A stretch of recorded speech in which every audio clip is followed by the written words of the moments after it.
Hello guys, আসসালামু আলাইকুম। কেমন আছেন সবাই? আমি পিয়াস আছি আপনাদের সাথে টেক মগজের পক্ষ থেকে। হাজির হয়ে গেলাম আপনাদের সামনে নতুন আরও একটি স্মার্টফোনকে নিয়ে। সো আজকে যে স্মার্টফোনটি নিয়ে কথা বলবো সেটা হচ্ছে রেডমির একটি স্মার্টফোন, রেডমির ফার্স্ট 5G স্মার্টফোন। এটা Redmi note 10T 5G। So এই স্মার্টফোনটির বেস ভ্যারিয়েন্ট যেটি 4128GB, এই ভ্যারিয়েন্টটির প্রাইস রাখা হয়েছে 13,999 টাকা। সো এই প্রাইজে এই স্মার্টফোনটি কিছু নতুন ফিচার অফার করছে আপনাদেরকে। সো সেগুলো নিয়ে আজকে আমরা কথা বলবো। সো চ্যানেলে যারা নতুন আছেন প্লিজ চ্যানেলটি সাবস্ক্রাইব করে নেবেন। তো চলুন শুরু করি।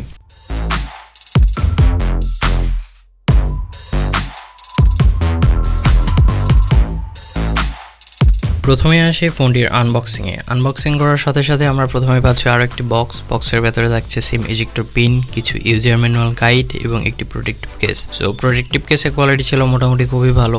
এরপরে আমরা পাচ্ছি স্মার্টফোনটি, এরপরে আমরা পাচ্ছি একটি 22 ওয়াটের ফাস্ট চার্জার এবং একটি টাইপ সি কেবল। এই ফোনটির লুকস এবং ডিজাইনের কথা বলতে গেলে ফোনটির লুকটি সত্যিই অসাধারণ লেগেছে আমার কাছে। ফোনটির ক্যামেরা মডিউলে নতুন একটা চেঞ্জ আনা হয়েছে, যেটির কারণে ফোনটির লুকটি আরও বৃদ্ধি পেয়েছে। এই ফোনটিতে 8.9 মিলিমিটারের থিকনেস দেওয়া হয়েছে এবং এই ফোনটির ওজন হচ্ছে 190 গ্রাম।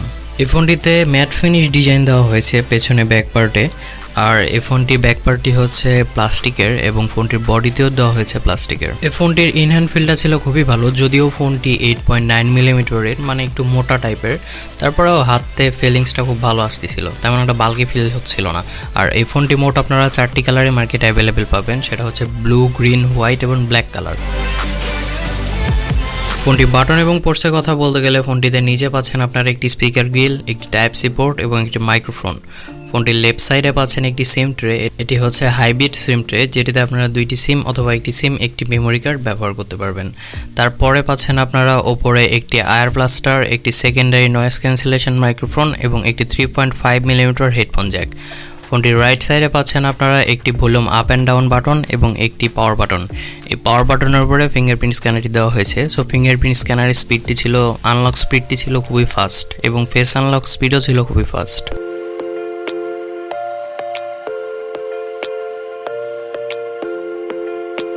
ফোনটিতে ডিসপ্লে সেকশনে আপনারা পাচ্ছেন 6.5 ইঞ্চির একটি full HD plus IPS LCD panel display.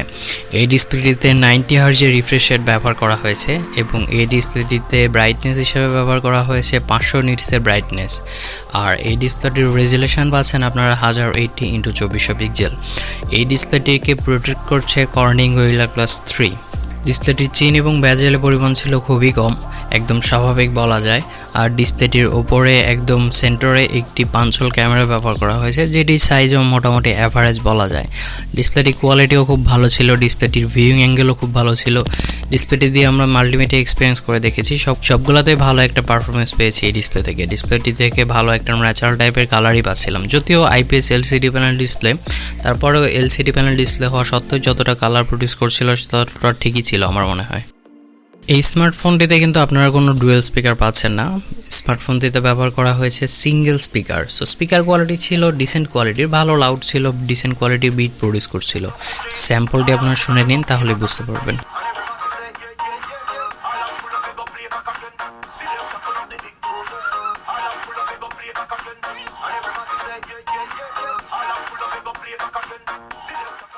এই ফোনটিতে আরও পাচ্ছেন আপনারা ওয়াইল্ড L1 এবং ক্যামেরা টু API, যেটিতে আপনারা HD স্ট্রিমিং করতে পারবেন এবং গুগল ক্যামেরা পোর্টটি ব্যবহার করতে পারবেন এবং অন্যান্য যতগুলো সেন্সর আছে প্রায় সবগুলোই এই ফোনটিতে আপনারা পাচ্ছেন। ফোনটি ব্যাটারি সেকশন আপনারা পাচ্ছেন 5000 mAh একটি বিগ ব্যাটারি এবং এই ব্যাটারিকে চার্জ করার জন্য বক্সে প্রোভাইড করা হয়েছে 22 ওয়াটের একটি ফাস্ট চার্জার, কিন্তু এই স্মার্টফোনটি 18 ওয়াট পর্যন্তই সাপোর্ট করে। সো এই 18 ওয়াটের চার্জারটি দিয়ে, মানে এই 18 ওয়াট দিয়ে আপনার এই স্মার্টফোনটিকে চার্জ করতে প্রায় 2 ঘন্টার ওপরে সময় লেগে যাবে। আর এই ব্যাটারি থেকে আপনারা এমনিতেই যদি হেভি ইউজও করেন তারপরেও একদিনের মতো ব্যাকআপ পাবেন। ফোনটির প্রসেসর সেকশনে আপনারা পাচ্ছেন মিডিয়াটেক ডাইমেনসিটি 700 প্রসেসর। এটি একটি 5G প্রসেসর, 7 ন্যানোমিটারের এবং 2.2 GHz-এর। এবং জিপিইউ সেকশনে আপনারা পাচ্ছেন মালি G57। এই ফোনটিতে DDR4X RAM ব্যবহার করা হয়েছে এবং স্টোরেজ সেকশনে ব্যবহার করা হয়েছে UFS 2.2। ফোনটির প্রসেসরের পারফরমেন্স ছিল অসাধারণ। আমরা যতগুলো গেম ট্রাই করেছি সবগুলো থেকে ভালো একটা পারফরমেন্স পেয়েছি। মিডিয়াম এবং হাই গ্রাফিক্সে খেলা যাচ্ছিল, তো সবগুলো গেমই খুব স্মুথলি চলেছে, তেমন একটা ল্যাগিংয়ের দেখা আমরা পাইনি। এক কথায় বলা যায় যে এই স্মার্টফোনটির সাথে এই প্রসেসরটি খুব ভালো যাচ্ছিল, তেমন একটা হিটিং ইস্যু আমাদের চোখে পড়েনি।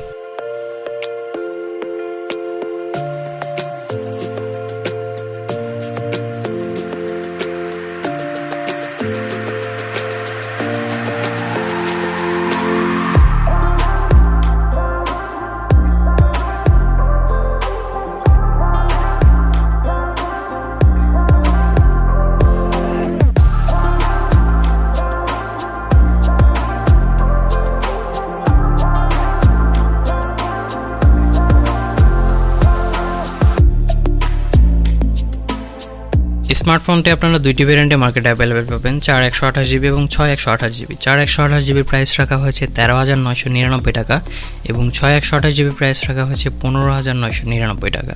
এই স্মার্টফোনটি থেকে আমরা 3 লাখের মতো অ্যান্ড্রয়েড স্কোর পেয়েছি, যেটি আমার কাছে মোটামুটি ভালোই লেগেছে। ফোনটিতে আউট অফ দ্য বক্স আপনারা পাচ্ছেন Android 11 এবং MIUI 12। সো MIUI 12 এর এক্সপিরিয়েন্স ছিল অসাধারণ, খুব স্মুথ ছিল, ল্যাগিং ফ্রি ছিল। সো এক কথায় বলা যায় যে এই স্মার্টফোনটির সাথে এই MIUI 12 এর পারফরমেন্স পেয়েছি আমরা খুবই ভালো। এই ফোনটিতে UFS 2.2 ব্যবহার করার কারণে অ্যাপ ওপেনিং ক্লোজিং থেকে শুরু করে সব কিছু খুব স্মুথলি চলছিল, কোনো রকম ল্যাগিং দেখতে পাইনি আমরা, খুব ফাস্টলি চলছিল এক কথায় বলা যায়।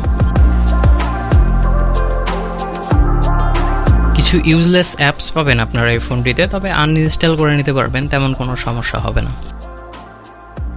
সো এবার আসি ফোনটি ক্যামেরা সেকশনে। ফোনটিতে রিয়ার ক্যামেরাতে ব্যবহার করা হয়েছে triple camera setup. Main camera হিসেবে ব্যবহার করা হয়েছে 48 মেগাপিক্সেল একটি ক্যামেরা, যার অ্যাপারচার f1.8, 2 মেগাপিক্সেল করে একটি ম্যাক্রো এবং ডেপথ সেন্সর দেওয়া হয়েছে, যাদের অ্যাপারচার f2.4 এবং 8 মেগাপিক্সেলের একটি সেলফি ক্যামেরা ব্যবহার করা হয়েছে, যার অ্যাপারচার f2.0। এই ফোনটির যে মেইন ক্যামেরা 48 মেগাপিক্সেল, এই ক্যামেরাতে আপনারা 1080p 30 fps এ ভিডিও রেকর্ড করতে পারবেন এবং ফোনটির যে সেলফি ক্যামেরা, এই ক্যামেরা দিয়েও আপনারা 1080p 30 fps এ ভিডিও রেকর্ড করতে পারবেন।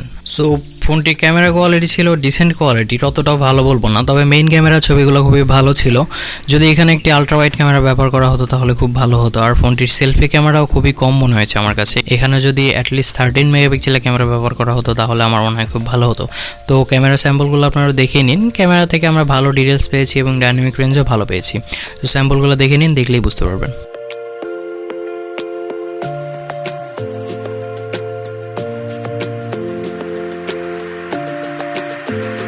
ফোনটি কানেক্টিভিটি সেকশনে আপনারা পাচ্ছেন ডুয়েল 5G। এই 5G কিন্তু জাস্ট 5 ব্যান্ড সাপোর্ট করে, আর ডুয়েল 4G ভোল্ট পাচ্ছেন, তারপরে পাচ্ছেন wifi calling, dual band wifi পাচ্ছেন এবং ব্লুটুথ 5.1 পাচ্ছেন। এবার আসি ফোনটির সব থেকে ইন্টারেস্টিং জিনিসে। এই ফোনটি ভার্চুয়াল অ্যাসিস্ট্যান্ট সাপোর্ট করে অনেকগুলা, যেমন আমরা এর আগে দেখেছি অন্যান্য ফোনগুলোতে শুধুমাত্র গুগল অ্যাসিস্ট্যান্ট, কিন্তু এটাতে আমরা অ্যালেক্সা অ্যাসিস্ট্যান্ট দেখতে পাচ্ছি। সো অ্যালেক্সা অ্যাসিস্ট্যান্টের কাজ কি, যে এটাতে আপনারা টাচ করতে হবে না ফোনে, জাস্ট যদি অ্যাক্টিভ করে দেন একবার, জাস্ট অ্যালেক্সা বলে ডাকলে এটা অটোমেটিক আপনার কথা শুনবে এবং আপনি যা কমান্ড করবেন এগুলো সবগুলো ফিল আপ করবেই। যেমন এটা দিয়ে আপনি যদি কাউকে কল করতে চান কল করতে পারবেন, যদি অ্যালার্ম সেট করতে চান উইদাউট টাচ, মানে আপনার ফোনটিকে টাচ না করে এগুলো আপনি করতে পারবেন। যদি আপনার বিল পে করার হয় তাহলে আপনি বিল পে করতে পারবেন, জাস্ট ভয়েসে বলতে হবে যে অ্যালেক্সা আমার বিলটা পে করে দাও, দেন অ্যালেক্সা আপনার বিলটা পে করে দেবে। সব কিছু অ্যাড করে দিতে হবে অবভিয়াসলি, তবে এটা ভার্চুয়ালের ক্ষেত্রে যদি আপনি বলেন যে অ্যালেক্সা আমার মেঝেটা ঝাড় দিয়ে দাও, তাহলে তো এটা সম্ভব না, অ্যালেক্সা জাস্ট ভার্চুয়ালি কাজ করবে। সো অ্যালেক্সার কাজটা আমার কাছে অ্যাকচুয়ালি এখানে খুবই ইন্টারেস্টিং লেগেছে, কারণ অ্যালেক্সার ফিচার এই স্মার্টফোনটিতে ফার্স্ট দেওয়া হয়েছে, রেডমির এই স্মার্টফোনটিতে। সো এই ফিচারটা আমার কাছে সত্যি খুব ভালো লাগছে। আর এই টাইপের ফিচার যদি 15,000 টাকা দামের ফোনে 13-14,000 টাকা দামের ফোনেও ইনক্লুড করা হয় তাহলে আমাদের জন্য খুব একটা ভালো ডিল আমি মনে করি। সো এই ছিল রেডমি নোট 10T 5G স্মার্টফোনটির রিভিউ।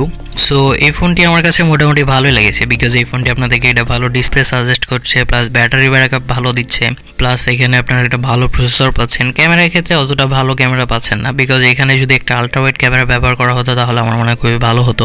প্লাস এখানে সেলফি ক্যামেরার কোয়ালিটিটাও অতটা ভালো না, সেলফি ক্যামেরায় অ্যাটলিস্ট 13 মেগাপিক্সেলের ক্যামেরা ব্যবহার করা হলে ভালো হতো।